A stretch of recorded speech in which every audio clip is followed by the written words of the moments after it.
Welcome to part 11 of my story. So Ellie ended up being treated at Cincinnati Children's Hospital. That was our 5th hospital. We live in New Jersey, we tried hospitals in the Northeast closer to our home. They couldn't do it. Ellie's vocal cords were touching, blocking the airway. They were trying to move a vocal cord over. They would move it over, it would just move back. Ellie had a major surgical failure at a hospital closer to our home. She failed twice with Dr. Cotton in Cincinnati. Now, I remember after the second time she failed with Dr. Cotton, you meet in this little consult room after a surgical procedure. And I'm sitting in this little consult room with him, and he looks at me and goes, "Mrs. Worath, the surgery didn't work." And I just looked at him, and I started crying. And I was like, "Dr. Cotton, just don't give up on her. Don't send us home. Don't send me home with her and tell me to bring her back in 10 years when she's bigger. Don't give up. If I have to move here, I'm going to move here. If I have to get an apartment here, then I'm going to have to do that. If I have to scrub toilets to pay the rent for that apartment, then I'm going to do that.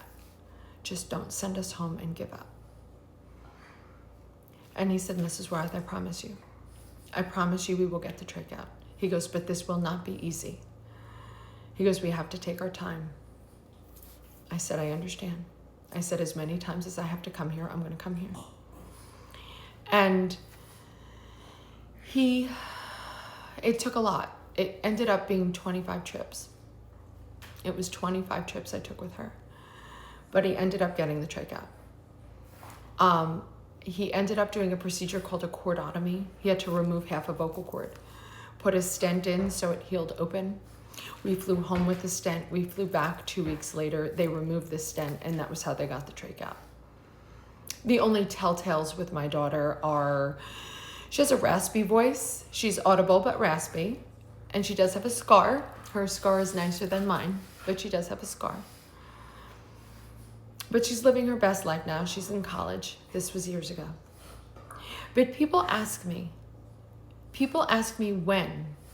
when should my parents have told me that my biological father was a different person?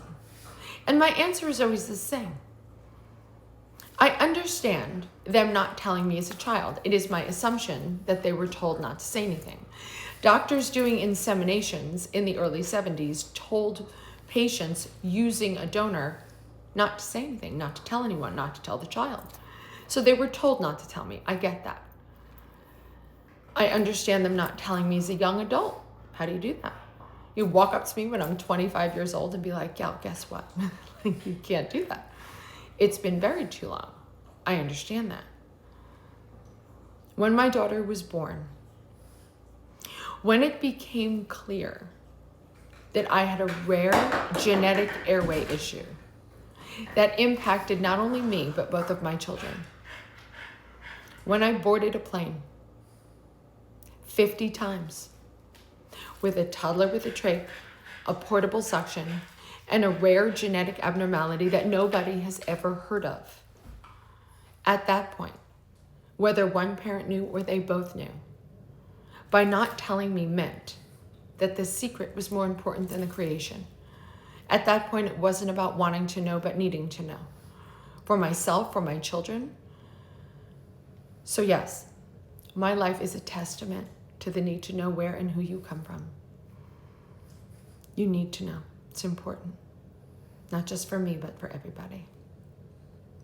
Please join me for part 12 of my series, where you get to meet my new sister, Francesca.